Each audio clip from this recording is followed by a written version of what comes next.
Oh, it nearly killed me. Nearly killed me. I was treated like a piece of meat. I wasn't a human. I was just like a lab rat being experimented on. That's how I felt.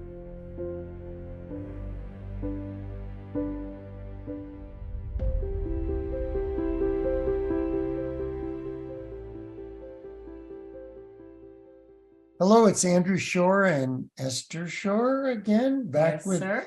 Cancer Friends, our series, and we want to introduce you to someone who's been a friend in cancer land for a long time, Matthew Zachary, who joins us from New York City. Hi, Matthew. Hello, how are you? So we want to take you through what happened with Matthew and how it's made a difference to so many people and what you do today. So Matthew, let's go back to when you were 21. What happened? I was classically trained from the age of 11. So 10 years later, I'm a college senior, composing for film, television, orchestra, jazz band, whatever it was. And I wanted to go to grad school. I wanted to be a film composer. And that was the plan, was the job, the goal. You know, rarely does someone that young know what they want to be for the rest of their life, but that was kind of my fortune at the time.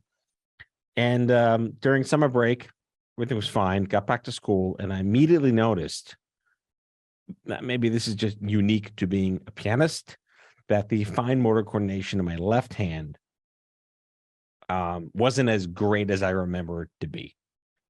So I couldn't run my fingers up the keyboard as quickly as I remember. And yet my right hand was perfectly fine the way I remember. So you're young, dumb, stupid 21. I'm like, oh, that's weird. Whatever. And that was kind of what happened. And over the course of the fall semester at Binghamton, it worsened to the point where I'm a lefty. I couldn't grip a pen and write. I could barely type with my left hand, like touch type. And I was just, poking like we do these days, you know. And I'm like, oh, that's still weird. And I kept going to the doctors on campus, and they're like, you have carpal tunnel. Put your backpack on your other shoulder. Or, you might have early onset multiple sclerosis. Or, this could be, I don't know, Epstein-Barr syndrome. So this crazy litany of nonsense. It's hard to blame them. You don't think brain cancer, 21-year-old pianist, left hand doesn't work. But ultimately, then the headaches showed up, and then they started taking me seriously. And that's really where the shit hit the fan, right around after Thanksgiving. So that's how I went from I'm great to what the hell's happening. Okay, so that turned out to be, in fact, a brain tumor was identified. And I know there was confusion about what kind of tumor it was, and even then what to do about it. Describe a little bit of that. Yeah, so I went to my general practitioner, my pediatrician. I was 21, but I still saw my pediatrician. And I came back and I said, I can't do this. He's like, all right, this is the problem. Go get an MRI.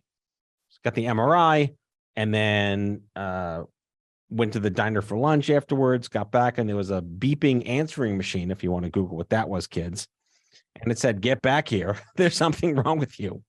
So then I went to a neurologist who thought I had this and this and this. And then he said, no, you need to see a neurosurgeon.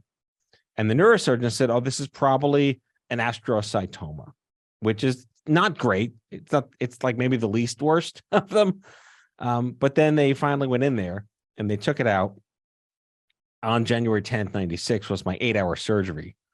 And a big, gigantic, old school craniotomy, tear your head open kind of stuff, like Russian gulag brain surgery stuff.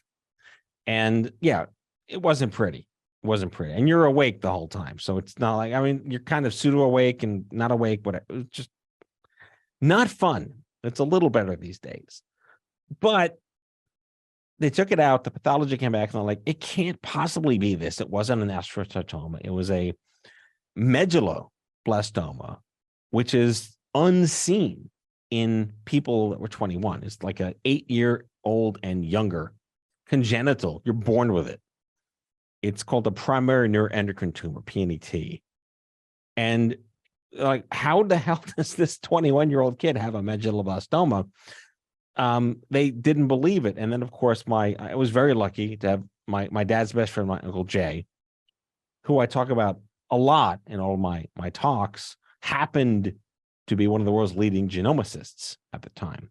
So he said, give me some chunks of this tumor. I'm going to ship them out around the world to confirm that this is what it is. And if it is, it's impossible. Turns out it was a version of what they thought it was, a medulloblastoma, so to speak, that was nowhere in the history of recorded biology in brain tumors. So malignant, nonetheless. Like there's 200 medullos a year anyway, and I had the one in the whole world.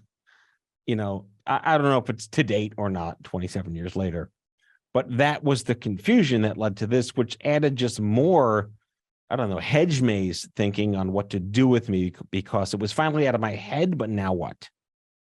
But the what became more than 30 radiation treatments. Yeah, this goes back to, again, the hedge maze of like, you know, we've been working in this industry for a very long time, so it's easy to lose sight of what it's like to just be walking in the door for the first time. My dad was 46. I'm 48 now. So I can't even comprehend what it's like to have a 21-year-old son, like, who might be dead in 6 months. So maybe the comedy of terrors, if I can use Shakespeare a little bit here, was not just what do we do with me, but who do we talk to that even understands what this is? We landed on Dr. Jeffrey Allen, who is one of the leading pediatric neurologists in the world at NYU. He did his best to come up with the calculus of what might work, but they convened a tumor board to really figure out what should we do with Matt. And normally a tumor board is comprised of like leading collaborative medical professionals that kind of drop their ego at the door and decide what's best for the patient and come back with recommendations. That's what's called a tumor board. So what does my tumor board do? We got no idea. Good luck. Go forth. Go do. So yeah, we settled, and I say settled because what did we know we were doing? We're rolling the dice on these things with 33 craniospinal treatments of, I don't know, like Chernobyl radiation, basically to my, you know, down to my sacrum. And then they had this thing, which again, I think we take for granted today, which is a good problem to have. Today it's like a proton beam therapy or tomotherapy, but 27 years ago it was called stereotactic radiosurgery. And there was like this 3D thing they were just inventing where they could target only where the tumor is and no surrounding tissue. That's how it works today. You're welcome, kids, that I was your guinea pig. So that's what we settled on, 33 of those from February 15th to March 30th with the weekends off. Well, and how'd you do with that? How debilitating was it? Oh, it nearly killed me. Nearly killed me. Plus, also, this was 1996, and there were no antiemetics, and there were no quality of life medications, and you're just burned and in pain, and you can't eat and throwing up 50 times a day. So, and yeah, I mean, my immune system was there, but if I were maybe 80 or 90, I probably wouldn't have done so well. But yeah, I had an incalculable number of side effects that all kind of came in waves and lasted, you know, to this day, 27 years later. You know, no one's out of the woods, the gift that keeps on giving. But it was tragic. I mean, I kind of tell the story like it's someone else's story. It's so far away from me, but you know, I was treated like a piece of meat. I wasn't a human. I was just like a lab rat being experimented on. That's how I felt. Something happened as you recovered from that, and that is you go to a cancer clinic and most of the people there have gray hair, like me. What I have, Not much left, dear. hardly anybody is your age. So something happened to you to say, I want to do something about this. So I wound up being able to rehabilitate myself and play piano again, but I didn't get to go to grad school. I took a full-time job working in the agency world. It took me years to even just be able to eat like any food I wanted. I mean, I like to say that I lost my life, but I didn't die. thanks to radiation. I declined chemo. That's a whole other story. Turning down chemo in the 90s was like anathema. How dare you? But the whole point was I was so focused on what was important to me, and my parents supported that. I had the worst of both worlds. When I was going to any support groups or any conferences, it was all geriatrics. But when I was seeing my doctor and at the hospital getting radiation, it was all pediatrics. There was no one on any spectrum that was remotely my age. So I couldn't relate to anyone or anything. And yeah, it was, but I didn't realize that it was possible there could be someone like me to look for. So I never just asked, where are the people that are like me? I never asked that question because it didn't even occur to me it was possible to ask that question. But along the way, I happened to get in touch with someone at my office who was doing a relay for life. I'm like, what the hell is that? Right. So I'm like, all right, I'll go to this thing. And of course, like everyone's my age, but they're like raising money. They're not the patients there. But what wound up really happening that transformed all of this, like I tried to euphemistically, trace the cord back to the outlet. I decided to write some music, to go into a studio and record like 50 songs that I had written between 94 and 98, before, during, and after cancer. So I went out west. My friend had a studio. I tracked 51 songs in 2 days. He produced these CDs for me. And I just did that as a lark.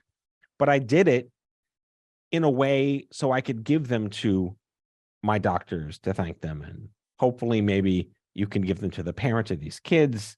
Like anyone wants to help other people because I did this. And they'd never heard, the kid that was told to never play again has 2 albums. Who'd have thought, right?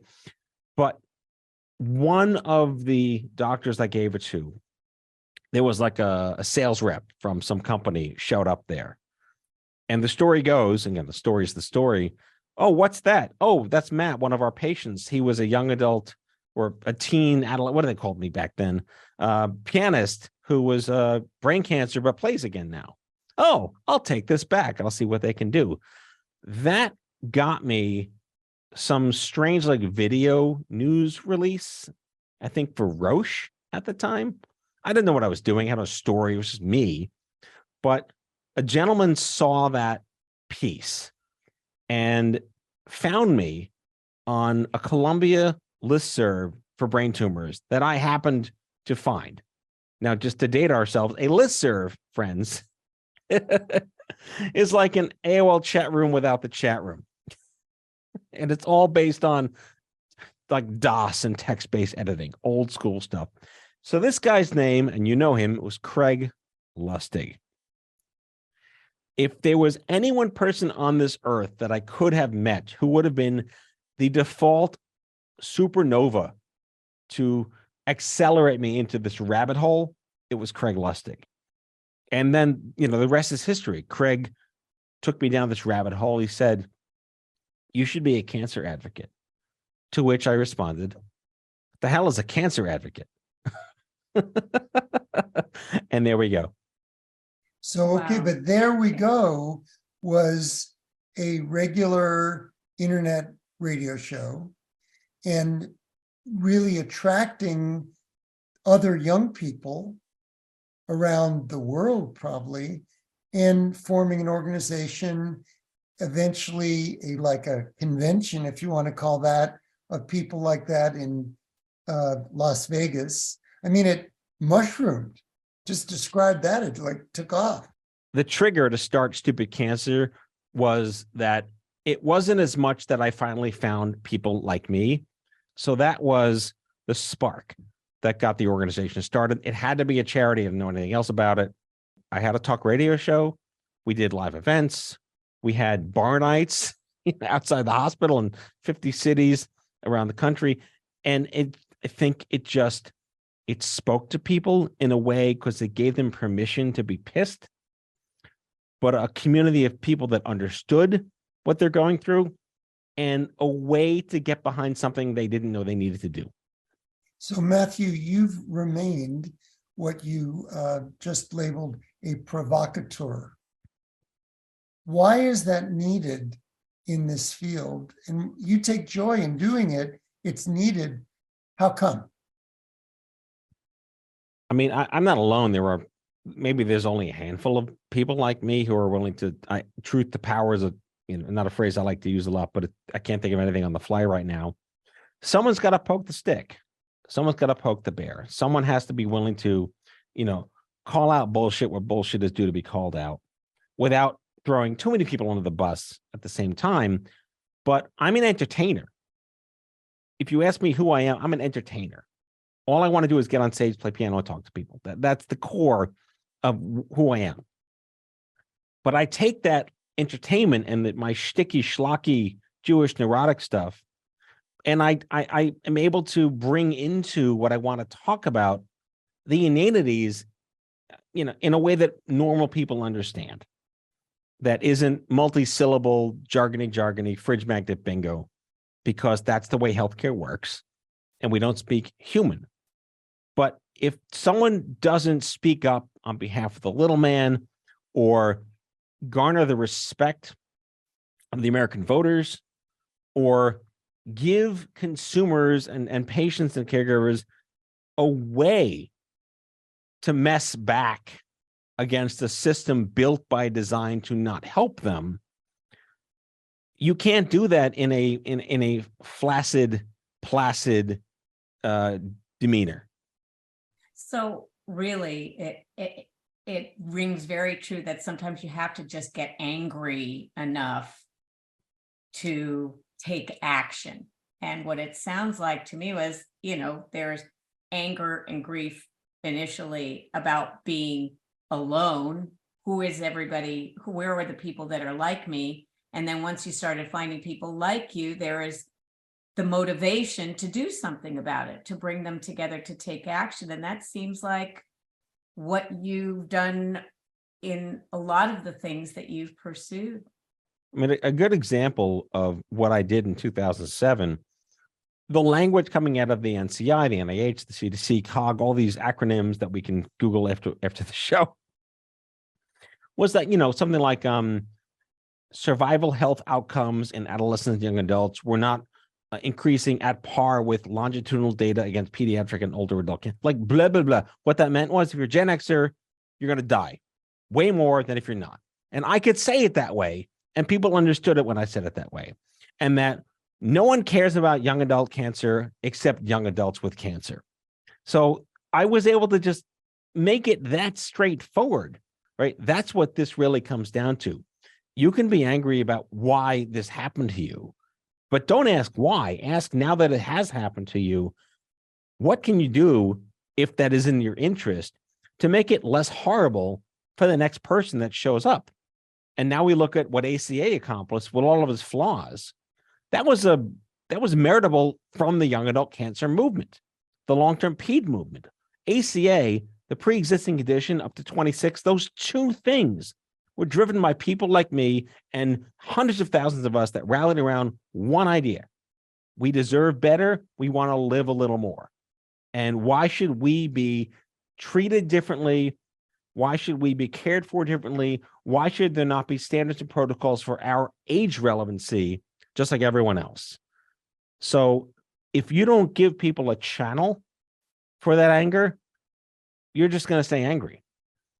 So I have one other question. From a practical standpoint, Matt, have you seen over these years of raising hell that the protocols have changed, that there's research that's focused on this sort of middle between pediatric and older? Have you seen that shift? Young adult cancer sucks less now than it did back then, but it's because we forced policies. We forced standards of care. We forced young adult cancer age-appropriate relevancies. We forced fertility mandates. We forced the ACA. It was a long answer to a short question, but the answer is yes. I think we did a good job. Okay, so as we have young adults or their parents as well who may be watching, what would you say to them as individuals for their kind of operating system as they go through this today? Well, if you're already watching this, you know it exists. The challenge, of course, is how do you know it exists in the first place? Because healthcare is, I've always said, it's like a supply only store you don't want to shop in. So you don't think to know things. Like I didn't know there was someone else that was 22 with cancer. I had no idea. Today, it's probably a little easier to find those people. You search on different platforms, and thankfully that's maybe a good part of what social media can do to connect you with people. So when you're ready to do things, it's there for you. Here is a life hack for caregivers who may have more latitude to listen and record than their scared children who want to get stuff done. Honestly, voice memo app on your phone is your best friend. Record everything because you can and your kid can't. That's a great life hack. Back then, my dad would scribble down on paper and translate to Word document on our Macintosh. That's my biggest recommendation to caregivers, is take advantage of what I didn't have 27 years ago, because your strongest tool is knowledge, and you don't know what's happening when you're all Charlie Brown teacher listening to your care team say X, Y, and Z. Thank you so much. Andrew and Esther with Cancer Friends, one of our dear cancer friends, Matthew Zachary. Thank you for watching. Thank you, everyone.